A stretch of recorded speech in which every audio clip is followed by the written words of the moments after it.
Selling one thing and making A million it's very easy. ഒരൊറ്റ സാധനം വിറ്റിട്ട് ഒരു മില്യണയർ ആവാൻ ഭയങ്കര എളുപ്പമാണ്. കാരണം എന്താ, നമ്മൾ അതിൽ അങ്ങ് തെളിയും.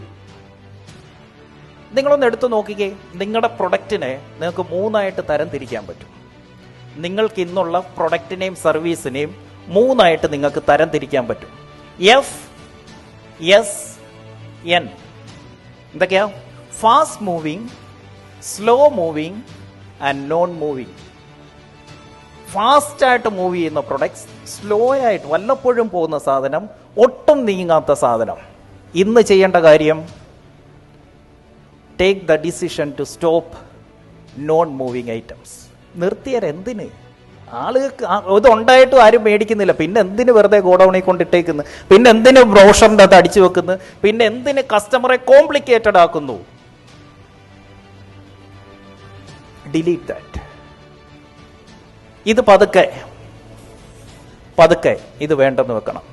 Focus here, which is my fast moving item, and ഈ ഫാസ്റ്റ് മൂവിങ് ഐറ്റത്തിൽ മാക്സിമം പ്രോഫിറ്റ് എടുക്കാനും കൂടെ പഠിക്കണം.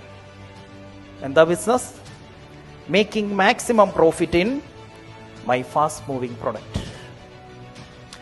നോൺ മൂവിങ് പ്രൊഡക്റ്റിൽ ഇവിടെ പലർക്കും ഭയങ്കര പ്രോഫിറ്റാ. എന്തോ കാര്യം, ആരും മേടിക്കുന്നില്ല. പക്ഷെ അതിൻ്റെ അകത്താ സാറേ എൻ്റെ ലാഭം മൊത്തം. എന്തിനാ? അത് മാത്രമേ ഉള്ളായിരുന്നെങ്കിൽ നീ പല വഴി കണ്ടെത്തിയനെ അതെങ്ങനെ വിൽക്കാമെന്ന്. എൻ്റെ മുന്നിൽ ഒരൊറ്റ പ്രശ്നം ഉള്ളെങ്കിൽ പിന്നെ എൻ്റെ ചിന്ത മുഴുവൻ അത് പരിഹരിക്കാനാണ്. നമ്മുടെ സെയിൽസുകാരൻ തന്നെ കൺഫ്യൂസ്ഡ് ആയിരിക്കുക. അവൻ പോയി നമ്മുടെ കസ്റ്റമറുടെ അടുത്ത് ഇതെല്ലാം അങ്ങോട്ട് പറയുക. നിങ്ങൾ അവനെ പ്രഷർ ചെയ്യുന്നുണ്ട്, മറ്റേത് നീങ്ങുന്നില്ലെന്ന്. അവൻ പോയി ആ ഫാസ്റ്റായിട്ട് മൂവ് ചെയ്യേണ്ട സാധനത്തിന് പകരം മറ്റേത് അടിച്ചു കയറ്റാൻ ശ്രമിക്കുക. കസ്റ്റമർ കൺഫ്യൂസ്ഡ് ആവും, ആ സെയിൽ ഇല്ലാതായി പോകും. So my team, your focus should never be for new stuff. Focus on selling same stuff in different ways. ഒരേ സാധനം പല വഴിക്ക് എങ്ങനെ വിൽക്കാമെന്ന ചിന്തയിലേക്ക് കൊണ്ടുവരണം. അവിടെയാണ് ബിസിനസ് ഓണറുടെ കഴിവ്. പല സാധനം പല രീതി വിൽക്കുകയല്ല, പുതിയതെന്ത് എന്നല്ല, ഉള്ളത് പുതിയ ഏത് രീതിയിൽ വിൽക്കാം, അതാണ് ചിന്തിക്കേണ്ടത്. എങ്ങനെ?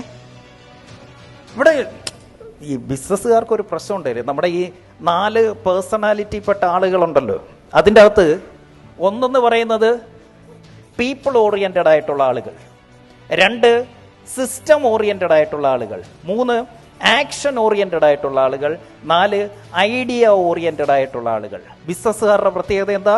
V are idea people.